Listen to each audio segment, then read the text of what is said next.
이 영상을 보시고 들으시는 여러분들을 축복하고 기도합니다. 지난 시간은 누가 부활할 수 있나를 살펴봤습니다. 이 시간은 부활의 여러 가지 학설, 즉 낭설에 대해 말씀드리겠습니다. 예수님의 부활을 반대하는 자들은 자신들의 주장을 정당화하기 위해 제자들이 시체를 도둑질해 갔다는 시체 도둑설, 예수님의 시체는 무덤 안에 있었으나 막달라 마리아나 다른 여인들 그리고 제자들이 예수님의 무덤이 아닌 다른 무덤을 찾아갔다는 다른 무덤설, 아리마대 요셉이 예수님을 자기의 새 무덤에 장사 지냈다가 마음이 변하여 다른 무덤으로 시체를 옮겼다는 시체 이전설, 예수님께서 십자가상에서 너무 심한 고문을 당하여 의식을 잃었다가 무덤 안에서의 신선한 공기와 충분한 휴식으로 다시 정신을 회복하였다는 기절설, 일부 여인들과 제자들이 신경과민 상태에 빠져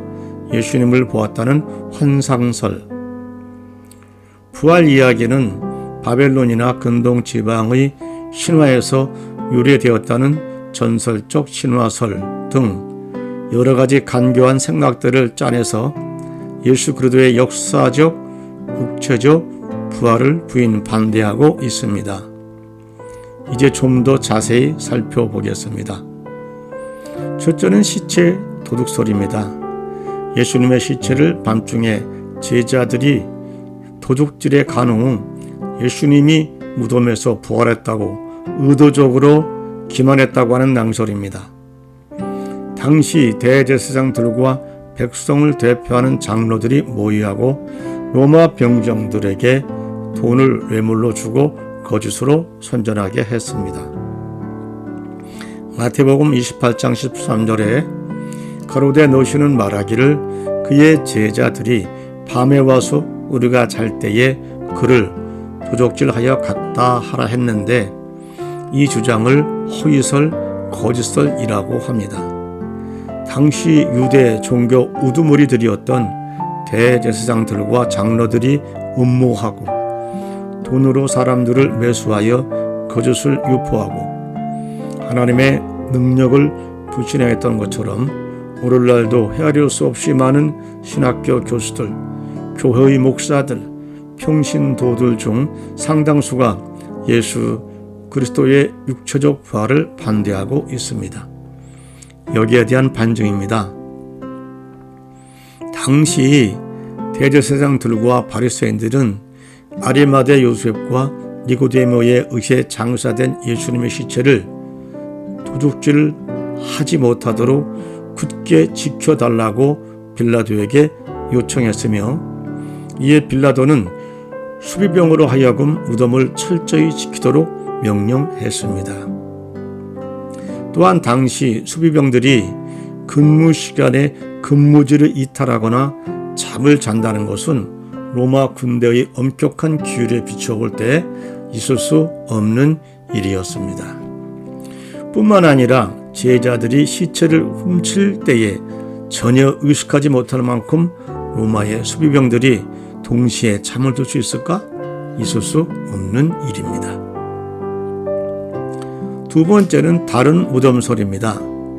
다른 무덤설은 막달라 마리아와 다른 여인들이 먼동이 트기 전 새벽 미명이 캄캄한 때이므로 예수님의 무덤이 아닌 다른 무덤으로 잘못 찾아갔고 마치 무덤이 비어있는 것을 보고 예수께서 부활했다고 잘못 전한 것이라는 주장입니다. 여기에 대한 반증입니다. 예수께서 부활하셨다는 막달라 마리아의 말을 들은 베드로와 요한이 무덤에 갔더니 예수님의 시체는 없었고 세모포와 수건만 머리 입 부분에 잘 정돈되어 있었다는 것을 분명히 보고 확인했다고 했는데 이 사실을 어떻게 할 것입니까? 세 번째는 시체 이전설입니다. 시체 이전설은 아리마대 요셉이 아무도 장사 지낸 바 없는 새 무덤에 예수님을 장사하였으나 후에 십자가에 달려 죽은 자의 시체를 자기 무덤에 두는 것이 좋지 않다고 생각하여 안식일이 지난 즉시 예수님의 시체를 비밀리에 다른 곳으로 옮겼다는 주장입니다.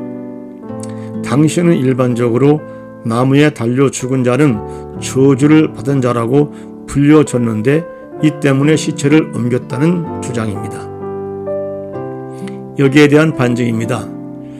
로마 군병들이 지키고 있는 삼엄한 경비망을 뚫고 시체를 옮겼다는 것은 상상할 수 없는 일입니다. 아리마대 요셉은 예수님을 따르는 제자요, 정직 진실한 인격자요, 부자로서 자신이 자원하여 새 무덤을 제공한 후 마음이 변하여 다른 무덤으로 옮길 이유가 없었습니다. 네 번째 기절설입니다. 예수님이 실제로 죽으신 것이 아니고 심한 고문으로 인해서 호주 상태에 빠졌다가 회복되었다는 주장입니다. 예수님이 죽은 줄 알고 무덤에 장사하였으나 무덤 안에 시원한 공기 그리고 충분한 휴식 등으로 다시 정신이 들어 밖으로 나왔다는 주장입니다. 여기에 대한 반증입니다. 예수께서 십자가에 달려 죽으실 때 로마 병정들이 손발에 못을 박았습니다. 양 옆구리를 창으로 찔렀습니다. 창 끝날이 심장을 관통하여 물과 피를 다 쏟게 하였습니다. 이것은 죽음을 증명하는 것인데 이를 어떻게 말할 것입니까? 다섯 번째, 환상설입니다. 환상설은 부활하신 예수님을 보았다는 것은 순전히 주관적인 환상이었다는 주장입니다. 다시 말하면 부활에 대한 열망이 처음에는 심경과민한 막달라 마리아에게 그와 같은 정신착란 현상이 발생했으며 그 다음으로는 흥분한 제자들이 상상을 집중한 결과 자신들이 참으로 부활하신 예수님을 본 것으로 착각을 했다는 것입니다. 또한 그들이 본 예수님은 육체적으로 부활한 예수님이 아니라 예수님의 시체는 무덤에 그대로 남아 있었다는 주장입니다. 다만 육체를 떠난 영혼만이 초자연적인 불멸의 영혼이 되어 그들과 더불어 항상 함께할 수 있다는 것을 알게 하기 위하여 환상으로 나타난 것을 본 것이라고 하는 주장입니다. 여기에 대한 반증입니다. 주관적인 내용들의 환상이 어떻게 여러 사람들에게 동시에 일어날 수 있겠는가? 있을 수 없는 일입니다. 여섯 번째, 신화설입니다. 예수님의 부활 기사는 바벨론이나 기타 근동 지방의 여러 나라들로부터 유대교에 들어온 이교 신화라고 하는 주장입니다. 그러므로 예수님의 부활은 신화이며 전설로 오랫동안 내려온 것이라고 하는 주장입니다.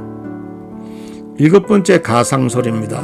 가상설은 예수님의 부활은 역사적 사실이 아니라 가상적인 소설과 같은 이야기라고 하는 주장입니다. 이 가상설은 아프리카에서 의료 선교사로 평생을 헌신한 알버트 슈바이처의 그의 저서 역사적 예수에 대한 탐구 페이지 38에서 그와 같이 주장을 했습니다. 다음 시간에는 신구약의 부활의 모형을 살펴보겠습니다. 감사합니다.